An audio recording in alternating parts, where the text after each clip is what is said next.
Selamat pagi kepada Ibu Anita dan teman-teman. Kami dari kelompok 8 akan mempresentasikan tentang Key Resources. Tim kami beranggotakan Jalatua, Hasbi Ar-Rahman, dan Ivania Marta. Baik, pertama-tama saya akan menjelaskan tentang key resources ya dari pengertiannya dulu. Jadi key resources ini adalah bagian dari bisnis canvas model yang menjelaskan tentang aset-aset terpenting yang diperlukan agar sebuah model bisnis dapat berfungsi. Jadi tentu kita tahu bahwa setiap model bisnis itu memerlukan key resources atau sumber daya utama. Jadi sumber daya utama ini memungkinkan perusahaan itu untuk menciptakan atau menawarkan value proposition, terus menjangkau pasar, menjaga hubungan dengan customer atau customer segment, dan juga memperoleh pendapatan. Ya, sedikit dijelaskan juga di gambar yang saya taruh di slide ini. Nah, perlu teman-teman ketahui bahwa sumber daya utama atau key resources ini ya, tiap lini bisnis berbeda. Jadi mungkin nggak semua key resources itu harus dipenuhi.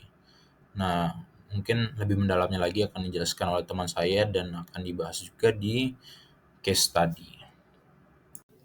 Key Resources memiliki 4 kategori.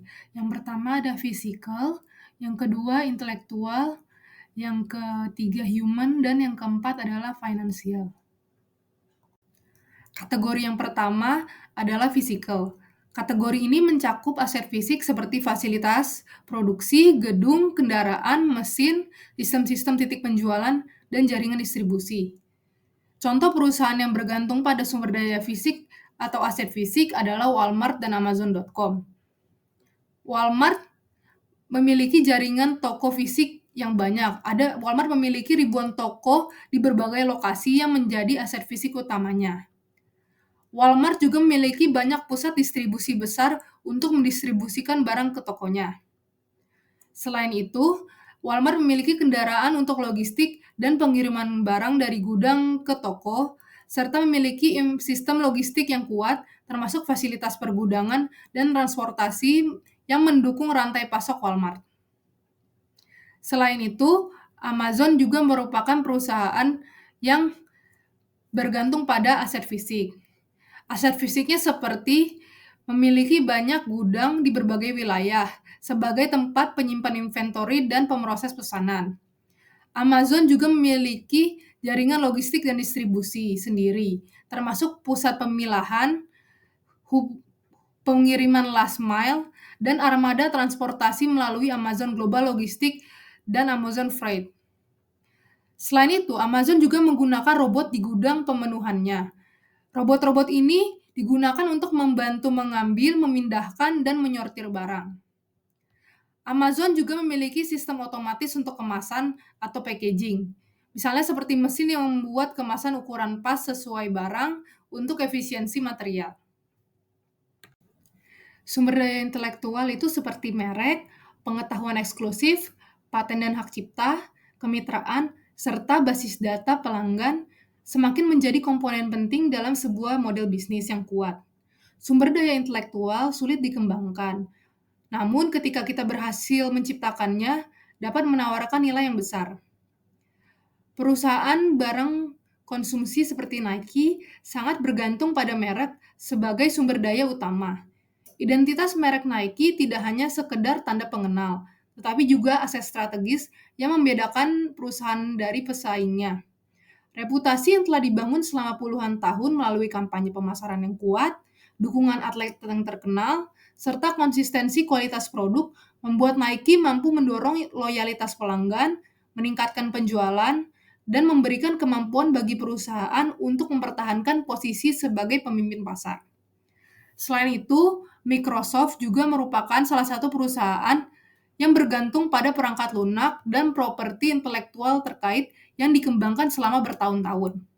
Produk seperti Windows, Microsoft Office, Azure, dan berbagai layanan digital lainnya merupakan fondasi utama model bisnis perusahaan dan penopang pendapatan jangka panjang. Setiap perangkat lunak tersebut dibangun melalui proses penelitian dan pengembangan yang intensif, menggabungkan teknologi kompleks, algoritma canggih, serta inovasi yang sulit ditiru oleh pesaing. Selain itu, Microsoft memiliki ribuan paten dan hak cipta yang melindungi teknologinya, sehingga memperkuat posisi perusahaan dalam menghadapi kompetisi global. Pada slide ini, kita masuk ke pembahasan mengenai key resource human. Sumber daya manusia adalah aset yang berperan langsung dalam menciptakan nilai bagi perusahaan, mulai dari inovasi, operasional, sampai bagaimana perusahaan berinteraksi dengan pelanggan. Semuanya sangat bergantung pada kualitas SDM. Dalam konteks business model generation, human resource dianggap sangat kritikal, terutama untuk bisnis yang basis utamanya adalah pengetahuan atau kreativitas manusia. Misalnya perusahaan teknologi, agensi kreatif, atau layanan profesional yang sangat bergantung pada kemampuan timnya dalam memecahkan masalah. Berikut ini adalah beberapa contoh sumber daya manusia yang biasanya dianggap sebagai key resource. Mulai dari engineer, desainer, akuntan, analisis, lalu tim kreatif, customer service, kemudian ada manajer sampai tenaga operasional. Kalau kita lihat perannya, human resources ini bertanggung jawab atas hal-hal yang sangat fundamental dalam sebuah bisnis, yaitu mengembangkan produk atau jasa, menjaga kelancaran operasional, membangun hubungan dengan pelanggan, mencari peluang inovasi, dan menciptakan pengalaman untuk pelanggan yang konsisten. Artinya tanpa SDM yang kompeten, model bisnis tidak akan bisa berjalan dengan baik, tidak peduli seberapa bagus rencana bisnisnya. Karena akhirnya manusia atau sumber daya manusia yang akan menjalankan seluruh aktivitas penting untuk menciptakan value perusahaan bagi pelanggan. Perusahaan-perusahaan di slide ini adalah contoh klasik dari bisnis yang benar-benar bertumpu pada sumber daya manusianya. Yang pertama adalah perusahaan seperti konsultan manajemen, kemudian ada firma hukum. Mereka dua jenis perusahaan ini menjual expertise atau keahlian. Produk mereka sesungguhnya adalah kemampuan berpikir dan keahlian orang-orangnya. Kemudian perusahaan teknologi yang berbasis inovasi seperti startup yang nilai utamanya berasal dari para engineer-nya. Kemudian developer atau tim produk mereka. Begitu juga dengan perusahaan agensi kreatif. Tanpa kreativitas tim desain dan kreatifnya, sebuah perusahaan agensi kreatif tidak memiliki nilai yang bisa dijual.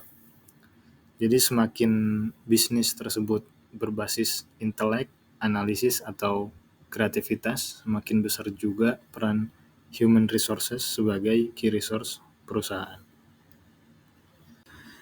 Selanjutnya kita membahas key resources berupa financial. Financial resource adalah segala bentuk sumber daya keuangan yang dibutuhkan perusahaan untuk menjalankan bisnisnya. Menurut business model generation, komponen financial ini mencakup dana tunai, kredit atau pinjaman, kemudian garansi, hingga investasi dalam bentuk ekuitas. Kenapa financial penting? Karena hampir semua aktivitas bisnis membutuhkan pembiayaan, mulai dari proses produksi, pembayaran gaji, pembelian alat dan teknologi, sampai pengembangan produk baru dan ekspansi bisnis. Tanpa kemampuan finansial yang cukup, bisnis akan terhambat, bahkan meskipun perusahaan itu memiliki potensi bisnis yang besar. Pada slide ini kita bisa melihat fungsi finansial dalam model bisnis. Perusahaan membutuhkan modal awal untuk memulai usaha. Setelah itu dibutuhkan dana operasional untuk biaya sehari-hari seperti gaji, pembelian bahan baku, dan pembayaran sewa. Selain itu ada juga kebutuhan pembiayaan investasi. Misalnya untuk pembelian mesin dan peralatan, mengupgrade teknologi, atau membuka cabang baru. Perusahaan juga harus memiliki modal kerja yang cukup untuk menjaga arus kas tetap sehat. Dan ketika bisnis ingin melakukan ekspansi, tentu dibutuhkan dana tambahan lagi. Jadi secara keseluruhan, financial resource ini berperan sebagai bahan bakar yang membuat model bisnis dapat terus berjalan dan semakin berkembang. Beberapa contoh perusahaan di slide ini adalah sektor-sektor yang sangat bergantung pada kekuatan finansial. Yang pertama adalah perbankan dan lembaga keuangan. Karena inti bisnis perbankan dan lembaga keuangan adalah pengelolaan uang, maka kebutuhan likuiditas menjadi sangat penting. Yang kedua adalah perusahaan infrastruktur dan konstruksi, di mana proyek-proyek yang mereka kerjakan tentunya bernilai sangat besar dan membutuhkan investasi di depan, sehingga ketergantungan terhadap modal dan kekuatan finansial sangatlah tinggi. Yang ketiga adalah industri manufaktur, di mana perusahaan-perusahaan ini harus membeli mesin, membangun pabrik, dan membeli bahan baku dalam jumlah yang sangat besar. Apalagi untuk perusahaan manufaktur yang skalanya sudah global seperti Toyota dan Hyundai. Dan yang keempat adalah industri energi seperti oil and gas dan pertambangan dan perusahaan listrik. Contohnya adalah PLN dan Pertamina. Karena biaya eksplorasi dan pengembangan asetnya sangatlah besar. Jadi kekuatan finansial perusahaan sangat dibutuhkan untuk menjalankan operasi bisnis 4 jenis perusahaan ini. Contoh perusahaan-perusahaan ini menunjukkan bahwa tidak semua bisnis bertumpu pada hanya SDM atau teknologi saja. Beberapa jenis sektor bisnis membutuhkan kekuatan finansial untuk terus beroperasi. Baik teman-teman, sebelum kita masuk ke case study, ini ada sebuah video yang akan menjadi intro untuk pembahasan selanjutnya. Hi, I'm Mike, founder of DollarShaveClub.com. What is DollarShaveClub.com? Well, for $1 a month, we send high-quality razors right to your door. Yeah, $1. Are the blades any good? No. Our blades are f***ing great. Each razor has stainless steel blades, an aloe vera lubricating strip, and a pivot head. It's so gentle a toddler could use it. And do you like spending $20 a month on brand name razors? 19 go to Roger Federer. I'm good at tennis. And do you think your razor needs a vibrating handle, a flashlight, a back scratcher, and 10 blades? Your handsome-ass grandfather had 1 blade and polio.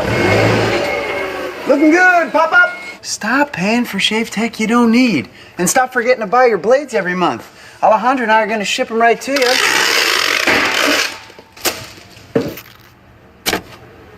We're not just selling razors, we're also making new jobs. Alejandro, what were you doing last month? Not working. What are you doing now? Working. I'm no Vanderbilt, but this train makes hay. So stop forgetting to buy your blades every month and start deciding where you're going to stack all those dollar bills I'm saving you. We are DollarShaveClub.com, and the party is on.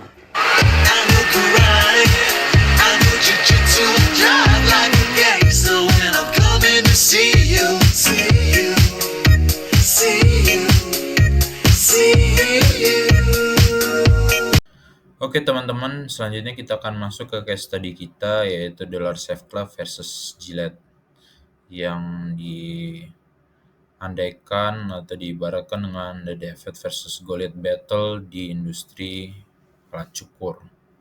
Jadi untuk Goliathnya teman-teman mungkin udah tahu ya, Gillette ya. Gillette itu brand yang sangat terkenal, penguasa pasar alat cukur lah ya.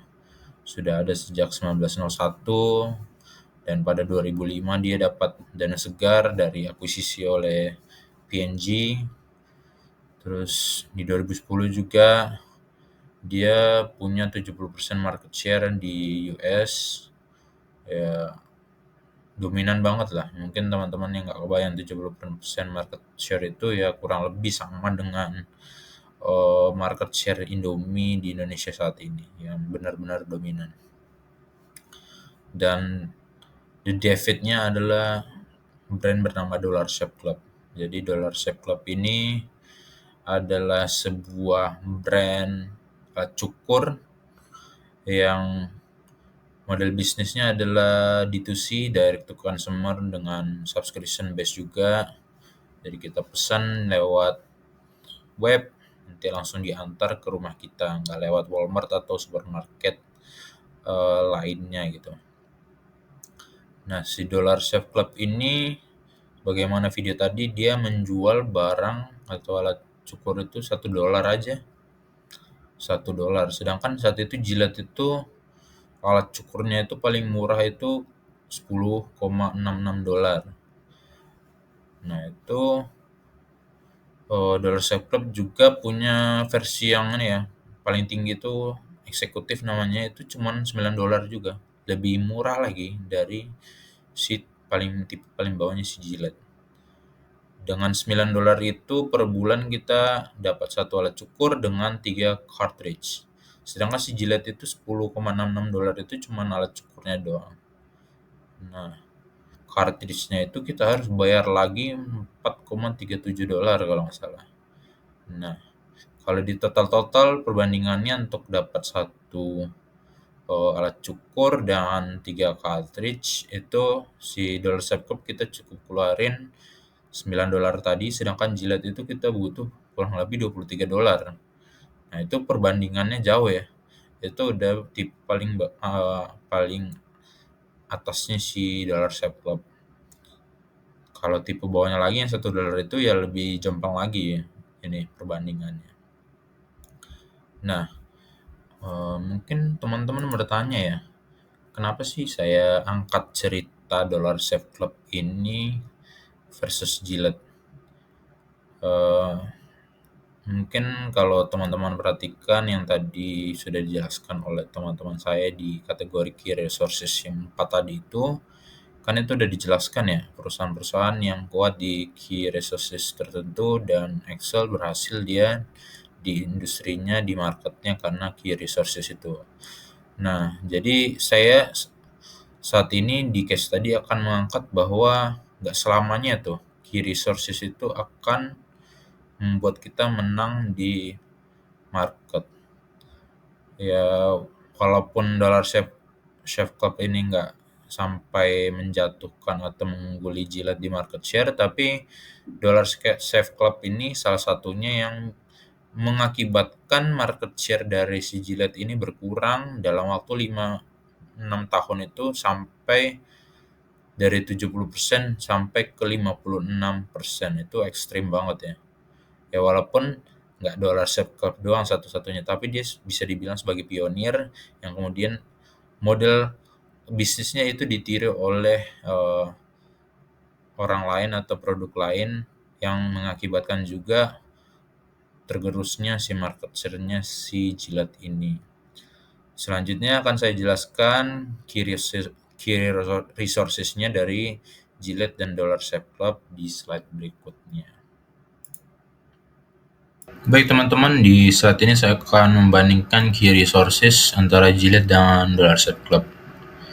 Yang pertama dari physical resources-nya sendiri, si jilat itu memiliki perusahaan manufaktur di berbagai negara ya. Terus juga warehouse-nya gede, terus jaringan distribusinya juga udah terintegrasi penuh. Sedangkan di Dollar Shave Club ini dia nggak punya perusahaan manufaktur sendiri. Dia tuh pakai atau ngambil barang dari Dorco sebagai mitra manufakturnya. Terus juga untuk distribusinya dia pakai distribusi oleh pihak ketiga.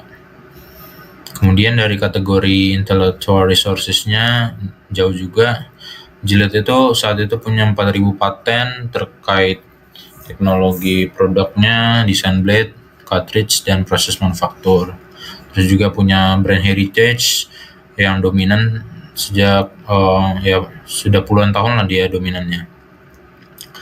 Terus sedang si Dollar Shave Club ini cuman ya paling punya intellectual property terkait model bisnis berlangganan ya.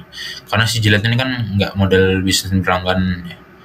Terus juga dia punya brand viral yang mungkin saya lupa tadi saya jelaskan atau enggak. Cuman video yang tadi teman-teman tonton itu viral pada zamannya di Amerika Serikat, di share di Facebook, di Twitter, karena memang pesan yang disampaikan itu saat itu relate ya.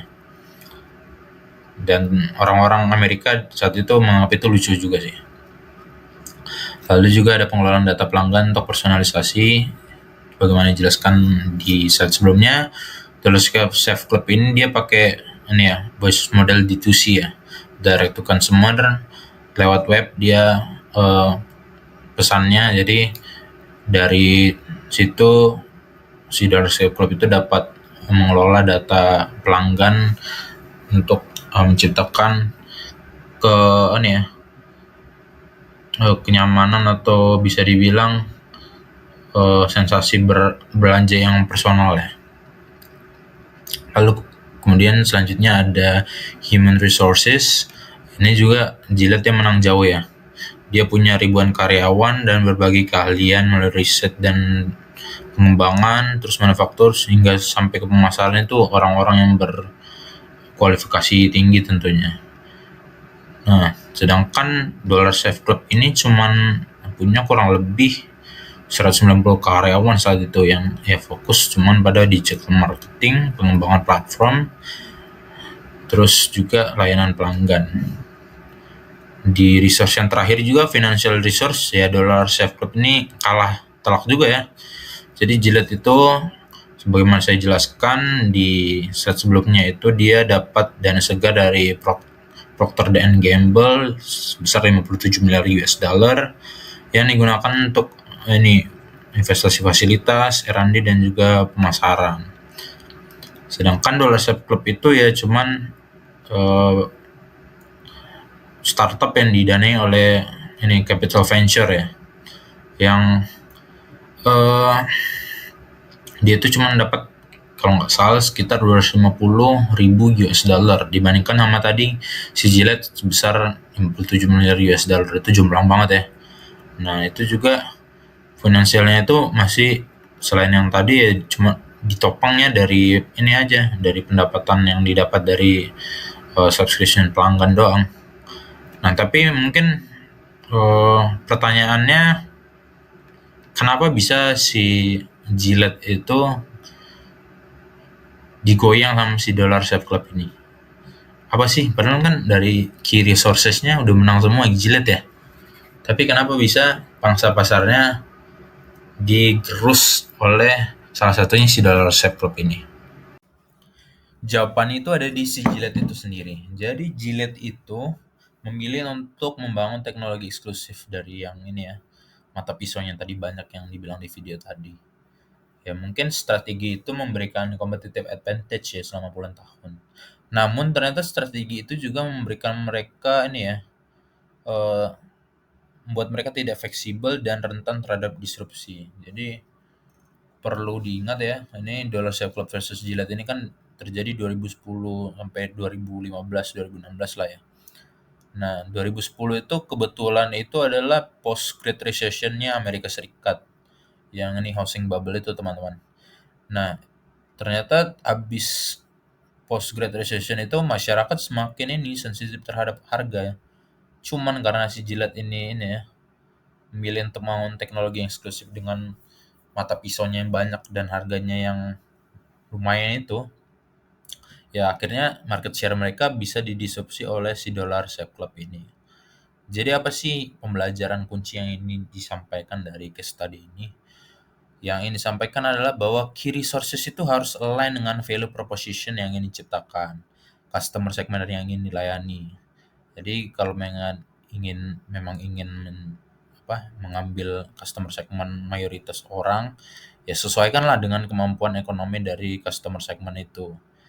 Ya kalau post Great Recession mungkin ya seharusnya si Gillette bisa melihat bahwa mungkin mereka harus nurunin harganya. Terus juga key resources harus sesuai dengan revenue model yang digunakan dan cost structure yang sustainable. Jadi key resources itu bukan yang lebih banyak lebih baik atau lebih banyak pasti menguasai pasar, enggak juga. Ini tentang kombinasi resource yang optimal untuk menciptakan dan driver value kepada market customer. Jadi walaupun key resources si Dollar Shave Club itu jauh di bawah Gillette, namun dengan resources Dollar Shave Club yang minim itu, ternyata mereka bisa deliver value-nya mereka ke customer, dan itu ternyata ya berhasil dengan modal mereka yang minimum mengambil pangsa pasar dan mendistribusi si Gillette tadi. Ya kemudian mungkin teman-teman pengen tahu kelanjutannya, ya si Dollar Shave Club ini akhirnya dibeli oleh Unilever pada tahun 2016 dengan harga 1 miliar US dollar. Kemudian si Gillette ini akhirnya mengadopsi juga cara yang sama dengan si Dollar Shave Club. Dia mulai pakai D2C juga, subscription based juga.